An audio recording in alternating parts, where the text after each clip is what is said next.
Hi, welcome to my channel. ഞാൻ പ്രിയങ്ക. അപ്പോൾ ഇന്നത്തെ ഒരു കുക്കിംഗ് വീഡിയോ ആണ്. അപ്പോൾ ഈ വീഡിയോയിൽ ഞാനൊരു ഈസി ആയിട്ട് തയ്യാറാക്കാൻ പറ്റുന്ന ഒരു സ്നാക്കിൻ്റെ ആണ്.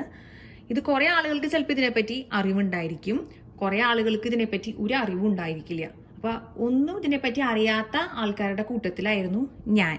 പക്ഷേ കുറച്ച് വർഷങ്ങൾക്ക് മുമ്പ് ഒരു ഗുജറാത്തി ആൻറ്റി എന്നെ ഹെൽപ്പ് ചെയ്യാൻ വേണ്ടിയിട്ട് വന്നിട്ടുണ്ടായിരുന്നു. അപ്പോൾ അവർ ഗുജറാത്തിൽ ഒരു പറ്റം കുറേ ഒട്ടുമിക്ക ആളുകളും അവർ ഇറച്ചിയും മീനും അതൊന്നും കഴിക്കില്ല. പക്ഷെ അവർ പ്രോട്ടീൻ റിച്ച് ആയിട്ടുള്ള കപ്പലണ്ടി, എള്ള്, അതായത് കുറേ അവർക്ക് അറിയാം, നല്ല നോളജ് ഉണ്ട് അവർക്ക് പല ഭക്ഷണ സാധനങ്ങളെ പറ്റിയും കാര്യങ്ങളൊക്കെ. അപ്പോൾ അവരാണ് എന്നോട് പറഞ്ഞത് ഇത് കുട്ടികൾക്ക് വളരെയധികം നല്ലതാണ്, നമുക്കാണെങ്കിലും ഇപ്പോൾ യാത്രകൾക്കൊക്കെ പോകുമ്പോൾ അവരിത് റോസ്റ്റ് ചെയ്ത് കൊണ്ടുപോകും എന്നൊക്കെ പറഞ്ഞ് എന്നോട് പറഞ്ഞു, നിങ്ങൾ പോയി വാങ്ങിക്കി, ഷോപ്പിൽ പോയിട്ട് ഇത് വാങ്ങിക്കി, അവർ ആ ആൻറ്റി ഉണ്ടാക്കി തരാമെന്ന് പറഞ്ഞു. ഞാൻ അങ്ങനെ വാങ്ങിച്ച് അവർ ആ ആൻറ്റി എങ്ങനെയാണോ എനിക്ക് കാണിച്ചു തന്നത്, മിനിമം കുറച്ച് ഇൻഗ്രീഡിയൻസ് വെച്ച് അതാണ് ഞാൻ കാണിക്കാൻ വേണ്ടിയിട്ട് പോകുന്നത്. ഞാൻ ഇതിൻ്റെ പേര് പറഞ്ഞില്ലല്ലോ, ഞാൻ പറയുന്ന രീതി ശരിയാണോ എന്ന് എനിക്കറിയില്ല. ഇതിൻ്റെ പേര് മഖന എന്നാണ്. ഇതുമേ എഴുതിയേക്കുന്നത് ഫോക്സ് നട്ട്സ് എന്നാണ് എഴുതിയിരിക്കുന്നത്. ഫൂൾ മഖന എന്നാണ് ഇവിടെ എഴുതിയേക്കുന്നത്. ഇതിൻ്റെ ഒരുപാട് വീഡിയോസ് യൂട്യൂബിലും പിന്നെ വിക്കിപീഡിയയിൽ വായിക്കാൻ കിട്ടും ഇതിനെപ്പറ്റി. ഇത് പ്രോട്ടീൻ റിച്ച് ആണ് എന്നൊക്കെ പറയുന്നുണ്ട്, എനിക്കറിയില്ല. നമ്മുടെ നാട്ടിൽ അത്രയ്ക്കും പോപ്പുലർ അല്ല. പക്ഷെ ഇത് കഴിച്ച് കഴിഞ്ഞപ്പോൾ ഞാനിത് എവിടെയോ കഴിച്ചിട്ടുണ്ടല്ലോ എന്ന് എനിക്ക് തോന്നി. നമ്മുടെ നാട്ടിൽ കിട്ടാത്തതായിട്ട് ഒന്നുമില്ല ശരിക്കും പറഞ്ഞു കഴിഞ്ഞാൽ. ഒരു വലിയ കടായി ഞാനിവിടെ വെച്ചിട്ടുണ്ട്. ഇതിപ്പോൾ ചൂടായിട്ടാണ് കിടക്കുന്നത്. ഇതിലോട്ട് നെയ്യാണ് അവർ ചേർത്തത്, പക്ഷെ ഞാൻ ബട്ടറാണ് ചേർക്കുന്നത്. സാധാ സൺഫ്ലവർ ഓയിലോ അങ്ങനെ എന്തെങ്കിലും ചേർത്താൽ മതി. കുറച്ചും കൂടി ബട്ടർ ഞാൻ ചേർക്കുന്നുണ്ട്. ഇതിലോട്ട് കരിഞ്ഞു പോരുത് കേട്ടോ ബട്ടർ. ഇതങ്ങോട്ട് ചേർക്കാം. എന്നിട്ട് ഒരു ലോ ഫ്ലെയിമിൽ ഇട്ടിട്ട് ഇടയ്ക്കിടയ്ക്ക് ഇളക്കി കൊടുത്തിട്ട് ഇതിപ്പോൾ ഇങ്ങനെ ഭയങ്കര തണുത്തായിരിക്കണത്. ഇതിപ്പോൾ തന്നെ നമുക്ക് ഇതാക്കി എടുക്കണ്ട. അപ്പം അതൊക്കെ ഇടയ്ക്കിടയ്ക്ക് ഇത് ചെയ്ത് ഇളക്കി കൊടുത്ത് ഒരു 10 മിനിറ്റ് ഇതൊന്ന് റോസ്റ്റ് ചെയ്തെടുക്കാം കേട്ടോ.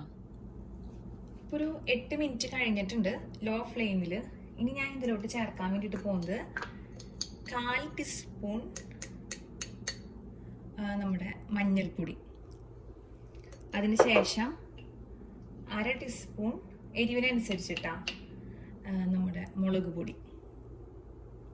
എന്നിട്ടിത് കരിഞ്ഞു പോണേക്കാളും മുമ്പ് നന്നായിട്ട് ഇത് ലോ ഫ്ലെയിമിൽ തന്നെ പൊങ്ങഞ്ഞോടങ്ങി.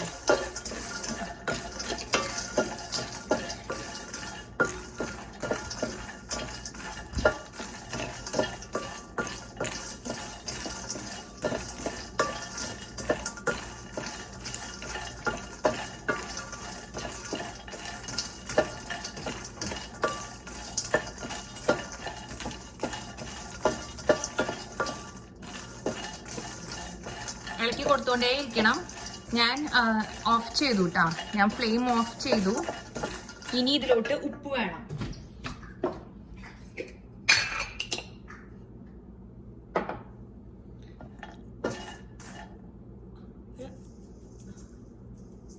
ഉപ്പ് ആവശ്യത്തിന് ഇട്ട് കൊടുക്കാം.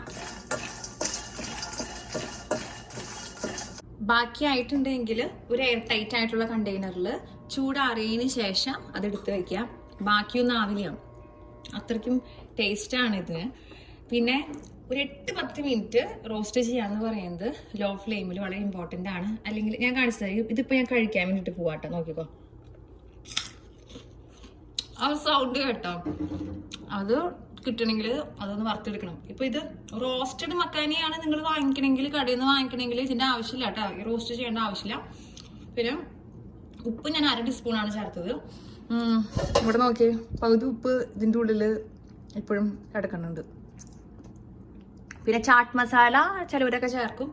ഞാൻ ചാട്ട് മസാലയൊന്നും നമ്മളെപ്പോഴും ഈ നോർത്ത് ഇന്ത്യൻ കുക്കിംഗ് ഒന്നും ചെയ്യാത്ത കാരണം ചാട്ട് മസാലയൊന്നും ഇപ്പം എൻ്റെ കയ്യിലില്ല. ഉപ്പും മഞ്ഞളും മുളകും മാത്രം. മുളകൊന്ന് അഡ്ജസ്റ്റ് ചെയ്യുക എരിവിനനുസരിച്ച്. വീഡിയോ എല്ലാവർക്കും ഇഷ്ടമായിരുന്നു ഞാൻ വിചാരിക്കുന്നത്. Thank you.